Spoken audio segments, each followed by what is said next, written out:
Kami dari kelompok 3, saya Mahmud Lutfi sebagai moderator, dan pemateri pertama saya Muhammad Nazrul Amin, dan pemateri kedua saya Anissa Fitri, dan pemateri ketiga saya Muhammad Salma, dan pemateri keempat saya Munawwara, dan pemateri kelima saya Nurhafizatul Ulama, dan pemateri keenam. dan saya Sofia. Kami kelompok 3 hari ini akan mempresentasikan makalah kami yang berjudul Ragam Bahasa Indonesia. Adapun susunan acara pada hari ini: 1. Pembukaan, 2. Penyampaian materi, 3. Penutup. Baiklah, acara yang pertama pembukaan. Marilah kita bersama-sama membaca basmalah. Bismillahirrahmanirrahim. Acara yang kedua, penyampaian materi. Kepada pemateri, waktu dan tempat dipersilakan.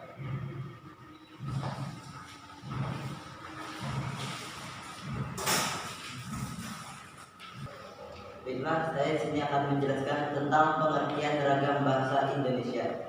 Ragam bahasa merupakan alat komunikasi yang efektif antar manusia.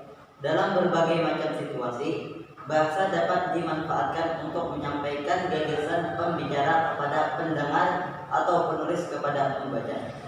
Setiap situasi memungkinkan seseorang memilih variasi bahasa yang akan digunakannya. Faktor pembicara, pendengar, pokok pembicaraan, tempat dan suasana pembicaraan berpengaruh pada seseorang dalam memilih variasi bahasa. Istilah yang digunakan untuk menunjukkan salah satu dari sekian variasi pemakaian bahasa disebut ragam bahasa. Istilah ragam dapat disejajarkan dengan variasi, seperti halnya jika orang mengatakan bahwa modelnya sangat beragam, di dalamnya terkandung maksud bahwa modelnya sangat bervariasi. Adanya ragam atau variasi mengimplikasikan bahwa dari berbagai ragam atau variasi itu terdapat satu model yang menjadi acuannya. Dengan demikian, bagaimanapun model variasinya, pastilah terdapat intisari atau ciri-ciri umum yang sama. Jika variasi itu sudah menyimpang jauh dari inti yang menjadi acuannya, itu berarti bahwa sudah bukan variasi dari acuannya, melainkan merupakan model lain yang baru sama sekali. Soeharsono 1993. Pemilihan terhadap salah satu ragam bahasa dipengaruhi oleh faktor kebutuhan penutur atau penulis akan alat komunikasi yang sesuai dengan situasi dan kondisi. Baiklah, penjelasan selanjutnya akan disampaikan oleh pemateri kedua.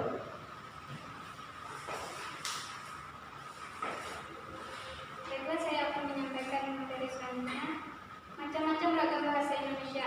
Macam-macam ragam bahasa Indonesia terbagi kepada dua. Pertama, ragam bahasa Indonesia berdasarkan pandangan penutur. Kedua, ragam bahasa Indonesia berdasarkan jenis pemakaian. Ragam bahasa Indonesia berdasarkan pandangan penutur dapat diperinci berdasarkan ragam menurut daerah penutur, ragam menurut pendidikan penutur, ragam menurut sikap penutur. Ragam menurut daerah penutur ialah ragam-ragam daerah lebih dikenal dengan nama logat atau dialek. Ragam ini antara lain dapat disebut ragam bahasa dialek Jawa, dialek Bali, dialek Manado, dan lainnya. Ragam bahasa itu tercipta karena pengaruh kuat bahasa ibu, si pembicara atau penulis, faktor aksen, kosakata, dan variasi gramatikal. Umpamanya, seringkali berpengaruh sebagai pembeda tiap-tiap ragam dialek. Meskipun demikian, selama proses komunikasi dapat berjalan lancar, serta misalnya tidak menyangkut situasi resmi, ragam dialek tidak terlalu dipersoalkan. Dalam situasi non-resmi, nyatalah bahwa ragam ini relatif sering digunakan dalam proses komunikasi antar budaya. Baiklah, penjelasan selanjutnya akan disampaikan oleh pemateri ketiga.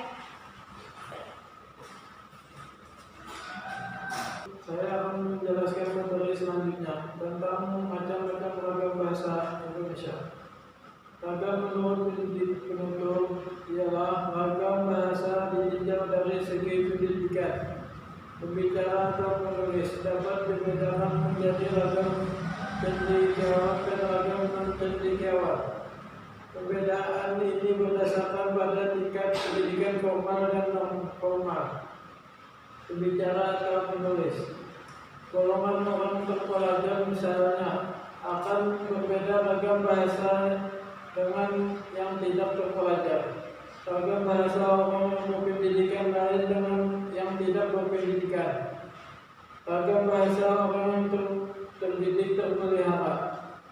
Badan dan lembaga pemerintah, kelas, profesi ilmiah, member agama, dan sebagainya memilih ragam bahasa orang terdidik. Ragam bahasa menurut sikap penutur. Ragam bahasa ditinjau dari segi sikap pembicara atau penulis bergantung kepada sikap terhadap lawan komunikasi. Ragam ini diperoleh oleh antara lain pokok pembicara, tujuan dan arah pembicara, sikap pembicara, dan sebagainya. Segi-segi itulah yang membedakan ragam ini yang menjadi resmi dan non-resmi. Baiklah, selanjutnya akan disampaikan oleh pemateri keempat.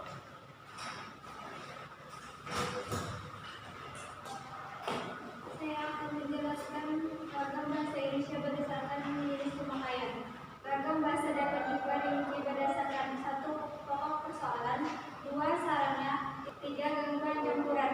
Ragam menurut bidang persoalan. Ragam bahasa ditinjau dari segi pokok persoalan.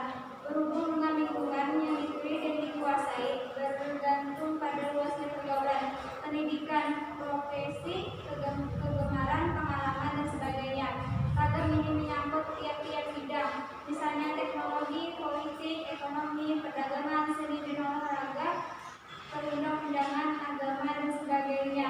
Pemilihan ragam bahasa yang menyangkut pokok persoalan sering menyangkut hal pemilih kata, ungkapan khusus, dan kalimat khusus sehingga hal ini memberikan kesan bahwa terdapat berbagai ragam bahasa yang berbeda satu sama lain bergantung pada persoalan.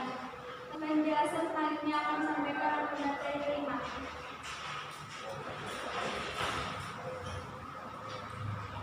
Saya akan melanjutkan penjelasan tentang ragam menurut sarananya. Ragam bahasa ditinjau dari segi sarananya dibedakan menjadi 2, yaitu ragam lisan dan ragam tertulis atau tulisan. Ada berbagai hal yang membedakan bahasa lisan dengan tulisan. Unsur-unsur aksen, tinggi, rendah, dan panjang penyampaian suara, serta irama kalimat sulit yang dilambangkan dengan ejaan dalam bahasa tulisan. Itulah sebabnya ragam tertulis harus selalu mengingat keutuhan dan kelengkapan fungsi gramatikal seperti subjek, predikat, dan objek. Hubungan di antara fungsi-fungsi itu harus eksplisit nyata. Dilihat dari sejarahnya, ragam lisanlah yang lebih dahulu ada daripada ragam tulisan. Penggunaan setiap ragam dipertimbangkan berdasarkan keperluan dan latar belakang yang mendasarinya. Hal ini juga berhubungan dengan fungsi dan situasi pemakaiannya. Ragam menurut gangguan. Ragam bahasa dalam pemakaiannya sering terjadi gangguan percampuran unsur kosakata, misalnya daerah maupun asing.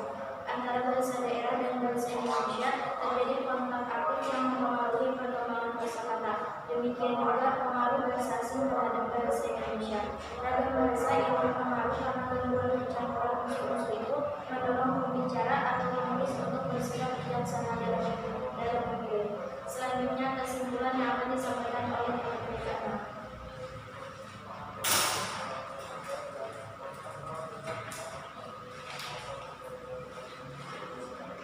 Jadi kesimpulannya, ragam bahasa merupakan alat komunikasi yang efektif antar manusia. Ragam bahasa juga merupakan istilah yang digunakan untuk menunjukkan salah satu dari sekian variasi pemakaian bahasa. Istilah ragam dapat disejajarkan dengan variasi.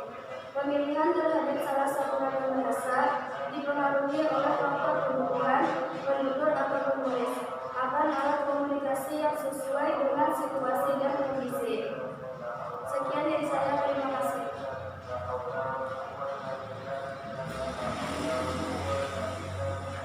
Kita persilakan kepada teman-teman untuk berdiri.